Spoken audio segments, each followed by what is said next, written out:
This is Bloomberg West. I'm Emily Chang. Alec Baldwin and other mobile game addicts are still out of luck, but American Airlines pilots are now allowed to use electronic devices in flight. As of today, the Federal Aviation Administration is allowing the airline's pilots to rely on iPads instead of suitcases full of paper maps. And as our editor-at-large, Cory tells us, American isn't the only carrier going digital. If you don't think flying an airplane is physical work, you've never lugged a flight bag. 40 pounds of 7-ring binders full of maps and flight plans for every imaginable destination. 12,000 pages of ever-changing instructions, nearly obsolete as soon as they're printed. Lugging them around is one thing, and the other issue is updating them. So every 2 weeks, we get a whole new set of data. The hefty flight bag is both the balm and bane of a pilot's existence until now.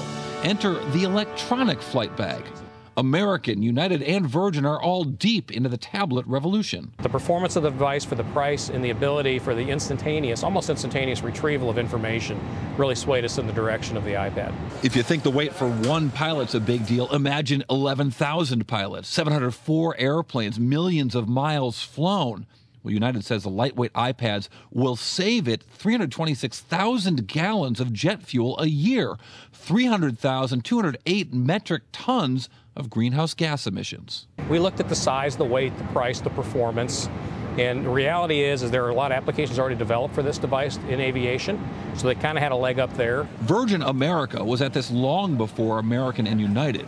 When the fleet launched in 2007, every cockpit was equipped with a tablet-based flight bag, and their system is approved for use at all stages of flight. Ours is certified from takeoff, on taxi, and at all other times. And that's critically important because that's really when you're using it. Virgin's homogeneous tablet approach has other advantages.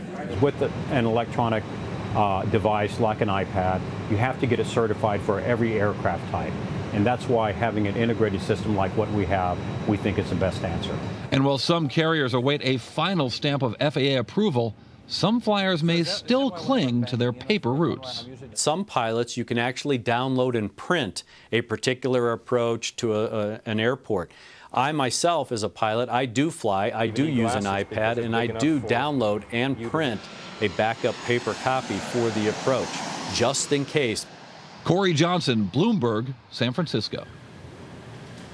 Airlines have prohibited passengers from using electronic devices during takeoff for decades. So why are pilots now allowed to use them while the rest of us have to turn them off? Joining us live from Denver to help answer that question is one of the people we just saw in that report, former National Transportation Safety Board investigator Gregory Feith. Gregory, thanks so much for joining us here on Bloomberg West. So cell phones make more sense to me in terms of why we need to turn those off. But when we're taking off and landing, why do we have to turn off our iPads, turn off our Kindles?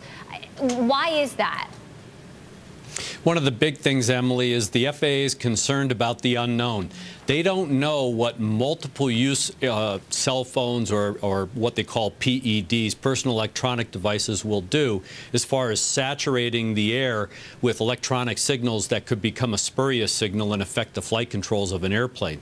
So rather than take that chance, they're going to be safe rather than sorry and say you're not going to use any electronic device.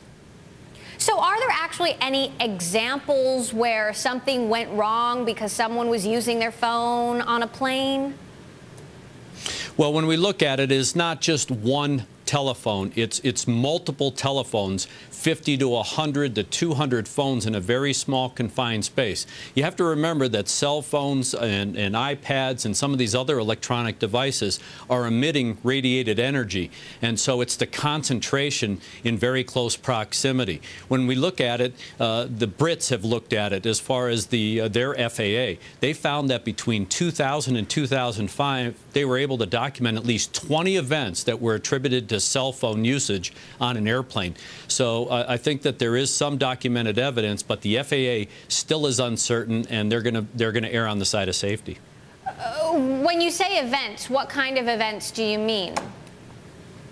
Well, you have to remember that this new generation airplane has what they call fly-by-wire systems. So we've gone to a very electronic age. Rather than having cables and push-pull tubes that actually manipulate the flight controls, now we have computers and electronic circuits that manipulate motors and hydraulic pumps to actually move these flight controls.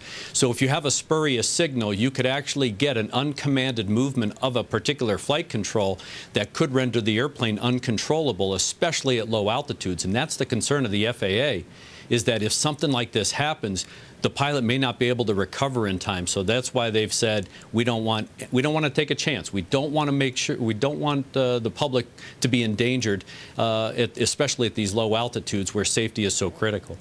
They're being cautious. In the future, do you think this is something that will ever be allowed as they do more research, more studies, more experiments on these particular use cases?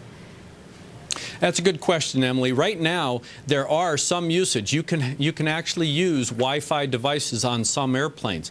As it was talked about in the package, there are specific certification rules that an airline, an aircraft manufacturer must meet and demonstrate to the FAA. So currently, you can use some Wi-Fi devices, but that means that you have to demonstrate to the FAA that whatever device is being used and whatever medium is being used to get the signal for data collection to use those devices, that it doesn't interfere with critical flight control systems or navigation systems.